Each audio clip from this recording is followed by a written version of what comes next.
एक बूढ़ा आदमी न जाने कहां से आया निकोला, और उसने उस्मान को बचा लिया। दोबारा बताओ।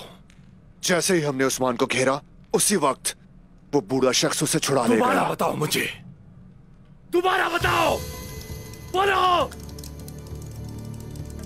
एक बूढ़े आदमी ने उस्मान को छुड़ा लिया। बमसी ने बमसी ने बमसी ने। और तुम अपने इतने सारे सिपाही साथ होने के बावजूद उन दो का सामना नहीं कर सके।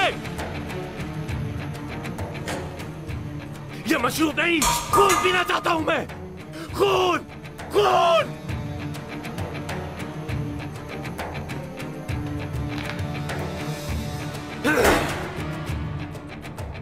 मैं अर्तुगरुल से ऐसा इंतकाम लूंगा कि उसका दिल फट जाएगा फलातियोस, उसका दिल।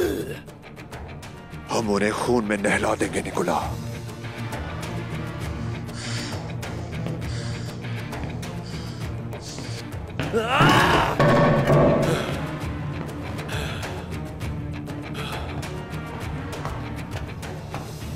अब तुम्हारा क्या इरादा है निकोला? अर्तुगरुल के दूसरे बेटे पर हम डरावना ख्वाब बनकर टूटेंगे, डरावना ख्वाब।